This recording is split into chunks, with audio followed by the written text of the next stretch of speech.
What's going on? Welcome back to the channel. Today I'm starting a new series. It's called Fix and Flip. And if you're not subscribed to the channel, make sure to smash that subscribe button.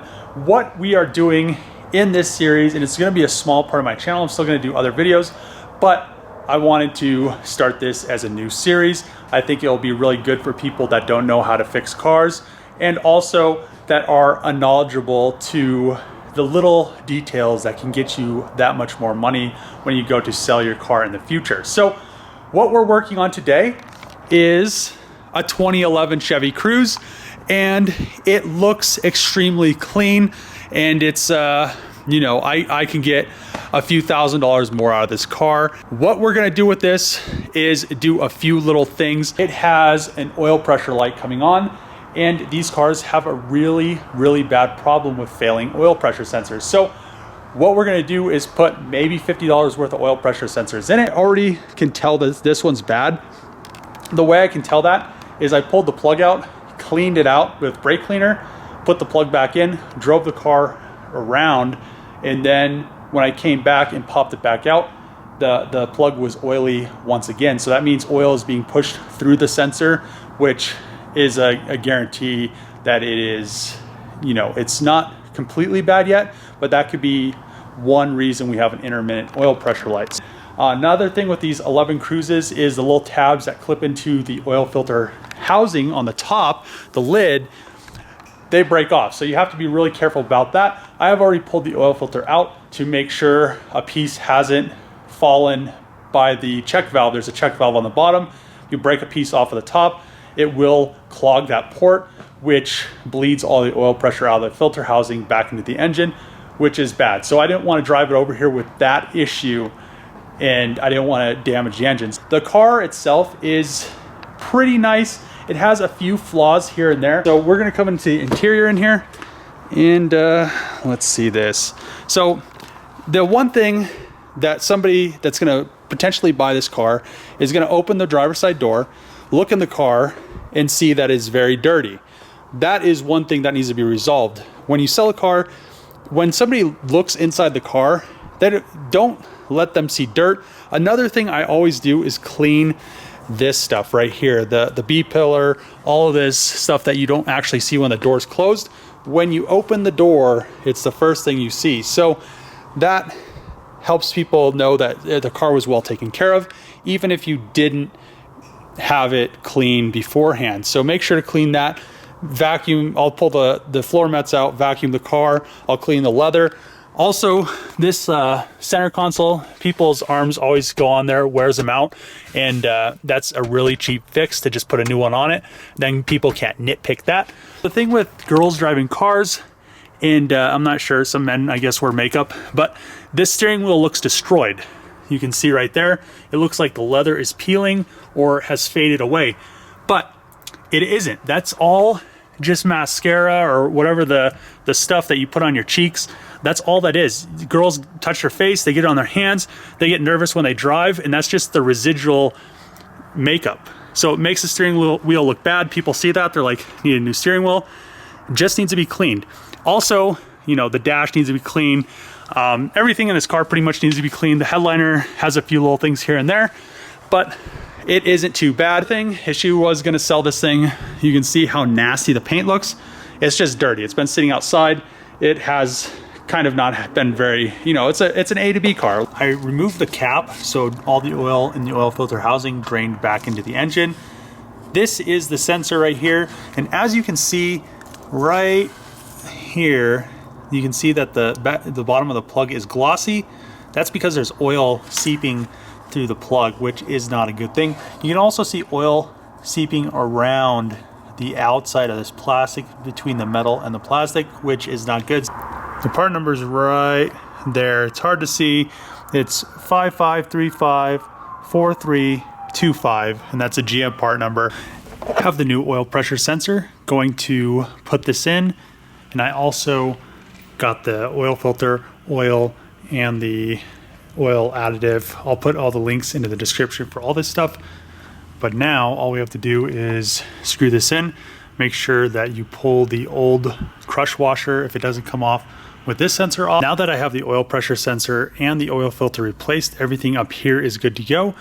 I'm going to change the oil. And a good practice is to have a clean oil pan, because whatever is in the oil, you will be able to see. So have a clean one, then you can look under a light to see if there's any metallics or any other engine debris that you may be concerned about. Like this shows that it has low oil pressure. If it actually did have low oil pressure, this oil will be really contaminated with metal particles and bearing materials, stuff like that. Now that the oil is drained, I'm going to add the oil additive, and this thing is probably a quarter of the way full. Since this is a 1.4 liter, it doesn't need as much. On the Hellcat or my truck or stuff with larger engines where it takes more oil, I use a full one, but this stuff works great. So it's a friction reducer, and it also extends the life of your engine, but I use it on all my stuff, and I've been lucky enough to use it when catastrophic stuff has failed. I had an oil filter explode. It saved my Volvo, so I'm going to add this first. And what I do is I add it, and then I clean it out with engine oil until it's perfectly clear. And then I add whatever engine oil I need to add after that. So let's put this stuff in, and we should be close to being able to start this thing back up. I let the oil sit in the pan for about 30 minutes so all the whatever particles were in there or metal or debris would settle to the bottom. Then I drained most of the oil out really quick into another pan, and you can see this oil is actually really nice. There are a few, you can see a little copper speck right there, but that's stuff that is going to be normal. You'll see little things like that. If there was a low oil pressure problem or something like that, this thing would be riddled with a bunch of copper specks, and you know, you would definitely notice it. So this car just had a bad faulty sensor, and you can see that the oil is good. Another thing that is usually overlooked is cleaning the engine bay. So what I'm going to do is spray engine degreaser on it, but I also brought a jack because underneath there was an oil leak and it did get everything really dirty. So I'm going to pressure wash underneath as well. Now that I'm finished cleaning the engine bay and below the car, you can see how much more presentable it is. I will come back and wipe everything down. I have this stuff to detail everything. One thing you have to be careful about doing this, you don't want to do this when it's super hot, because the degreaser can light on fire, and you also don't want to do it when it's super hot, because some cars, most of the time Mitsubishis, Chevys don't usually have an issue, neither do Saabs, because they have the weather pack connectors because the ECUs are outside the car. But if you do get any of these connectors wet, or if you have a distributor and you get water in the back of it, your car will not start. You have to blow the water out of it, which you can't just leave it to sit for a couple days or whatnot. Shouldn't have any issues. So now what I'm going to do is, this car is actually extremely dirty still. I did rinse it off just to get most of the dirt off. I'm going to run it through a touch car wash. I usually don't recommend this, but on stuff like this, it actually will buff it and make it look extremely nice. It's almost like you're going and compounding the whole car. If you do it all the time, it does remove clear each time, or it does wear down the clear each time you go through it. That's pretty much the same thing when you use an orbital buffer. You're just kind of shaving a little bit of clear off and moving it around each time, but it will make this car look a lot better. Then I'll be able to see and go back and detail it after that. And this is black. It's more of a charcoal color, but usually black show a lot of swirls. So we'll see how many swirls there are after I go through the touch. And I've never actually seen this car completely clean. The good thing about this car is it does kind of still look shiny. So we are now going through the touch car wash, and you can see what I'm talking about. These things pretty much buff your car, and this thing should look really nice. I did take the little antenna guy off just so it didn't rip it off. These things kind of are pretty aggressive, but yeah, so we should be good to go. And I'll show you guys the car after this. It should look a world better. So now you can see the car is so much cleaner. The engine looks actually presentable, and it doesn't look like it's just been used and abused. It's not dusty. It doesn't have oil everywhere. Now for the paint isn't bad, but it does need a little attention because it just has been neglected. So, and also stuff has been set on it. You know, a lot of people just set boxes and stuff on their car, and you can see that it just makes these little tiny scratches that just take away from the shine of the car. There are these scratches right here that we'll be able to fix, and there's a little bit of rock chips. We'll just fix that with a little detail pen, which shouldn't, you know, take too much time, and they only cost like 10 bucks. So another thing you can see on the hood, it does have some discoloration, and that's mostly oxidation. So what you can see right here, when I rub water on it, it gets a little bit better. So what I need to do is I'll just hit it with a buffing pad and it will come back. There probably are a few little rock chips here and there. I could just respray the whole hood and that would eliminate all these little tiny rock chips, and it would look a lot better. But I don't really think I'm going to go that far with this car, and it won't make it worth any more if I do it. So as long as this thing looks presentable, it should be all right. So the engine bay does look pretty nice right now. It looks really, really clean compared to what it did before. But one thing before I close the hood and start the buffing process on the paint is I have this stuff right here. I'll put a link in the description for this as well. This is just a Meguiar's silicone-free dressing. Car dealerships use it. It pretty much just makes stuff really nice and clean looking. It works very well. I use it on all my stuff. It doesn't seem like it really deteriorates plastic or anything like that. So the engine bay is now 100% done, cleaned. The oil pressure sensor's done. The oil's changed. Everything is good to go. This thing looks like night and day compared to what it used to look like. If somebody pops the hood, when they look at the car, they're just gonna see a nice clean engine. I do have a few things. I'm gonna start. Most people aren't gonna have the stuff that I have, and that's okay. You don't have to buff the car as long as you get it nice and shiny. I mean, this thing does look presentable right now. It is shiny. In the sun, you can see some of the little scuffs and stuff on the paint. People are gonna wanna see nice clean paint. I will hit it with the buffer really quick, and you guys will see what it looks like afterwards. This is the before, and let's show you the before, and then we can show you the after in a second, which is this. And this was about like 3 minutes of work. So the wool pad is really, really aggressive, and I don't know if you guys can tell, but look here. It's really, really hard. You can see how deep it is, how shiny it is. I still haven't put any wax on it, so I will put some wax on it after this, which will take, you know, probably an hour to do the whole car. It'll probably take an hour to do the whole car with the wool pad. So it's not like it takes that much time. You just have to know how to do it. But look right here, how shiny it is. Not shiny. Shiny.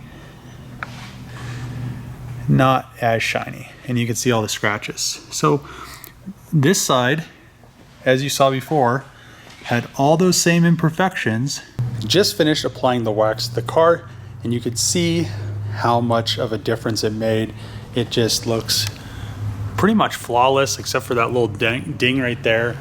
The trunk that was all scratched up back here is really, you know, less noticeable. You can see even up close, it's just really clear.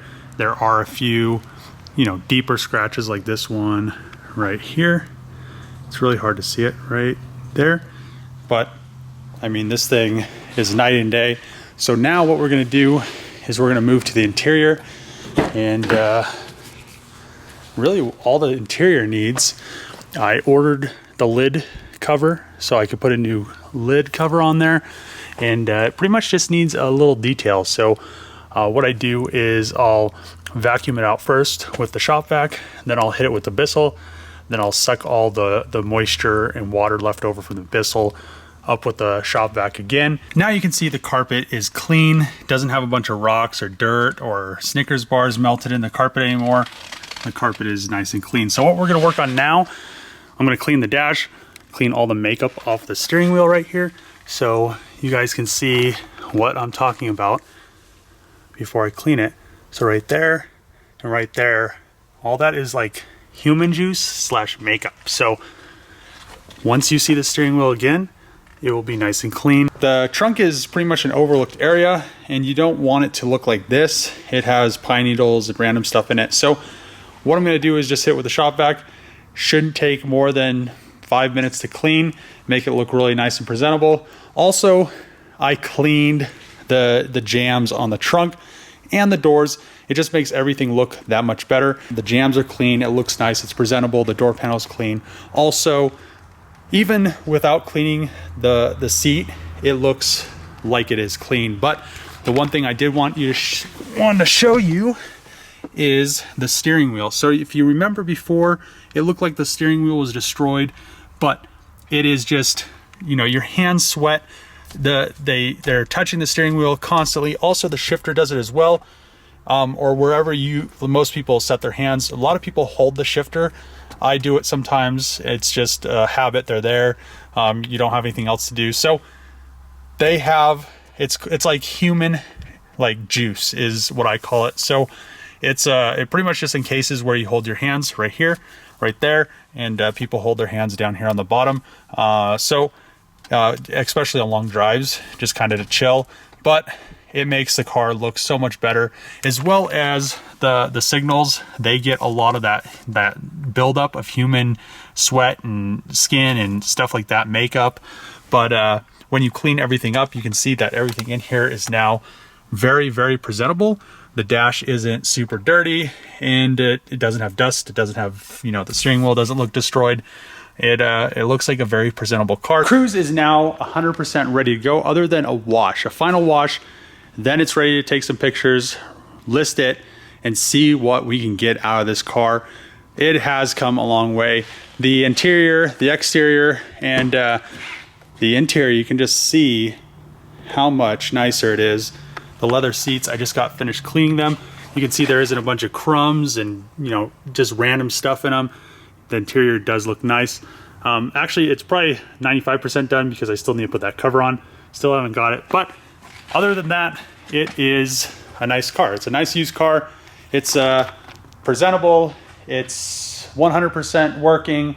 The tires are good. Everything is good. Once I get that cover, it'll be good. And it just looks nice. It will look nice in pictures. It'll look nice when somebody comes and looks at it. It won't have stuff that somebody can nitpick because there isn't, you know, the floor isn't dirty, the seats aren't dirty, the engine isn't dirty, the trunk isn't dirty. I mean, everything is really, really nice on this car now.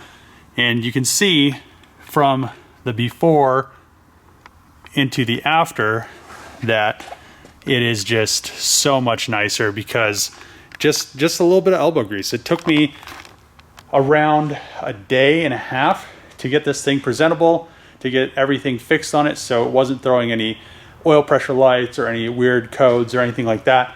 I mean, it is really easy to increase a car's value with just a little bit of work and know-how. Even if you don't know how to do it, most of the time cars that need to be fixed, it's really simple fixes, which can get you, you know, $1,000 more, $2,000 more with only spending a couple $100s. So this, if you didn't even have the cleaning supplies to clean this car, you could have went to a car wash, used their shop vac, and bought stuff from Walmart or off Amazon. I'll throw all the links to all this stuff in the description.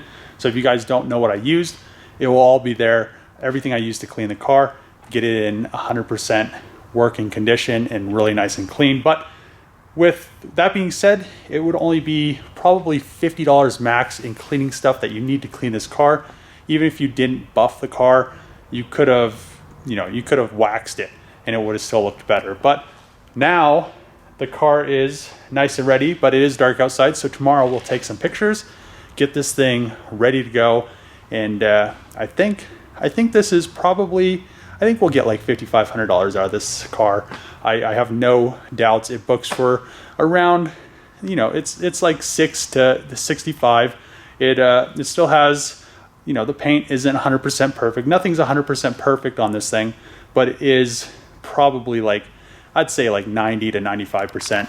So let's get this thing, let's put the floor mats back in it, get it ready for some pictures for tomorrow, and see what we come up with after we sell it. So we have the final touches for the Cruise.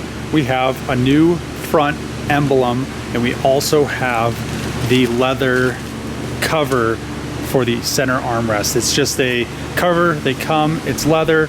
I chose to get the one with the gray stitching because it matches the seats in here have gray stitching, but for some reason the center consoles, they don't. So the emblems are just 3M taped and they have little clips, so you just pop them off. You can see why I wanted to replace this. The chrome is peeling, it doesn't look appealing, so it just has some 3M tape on there. Once you pop them off, they're pretty much really easy to remove, and you can see why I wanted to go with this over, you know, leaving that one right there on the car. So the new emblem is now on, and you can see how much better it makes the front of the car. If somebody pops the hood, they're not going to see an emblem that has peeling chrome on it. Right after I finished putting the center console lid in the Cruze, somebody called me about it. They were very, very interested in it, so I went and showed it to them. They really liked the car. They liked how clean it was. They liked how it drove. Pretty much they liked everything about the car. So you guys, I'm sure you know what happened next. We sold the Cruze and now it's gone. So if you like these videos, make sure to click that subscribe button, throw a comment below, give the video a thumbs up, and as always, see you guys next time.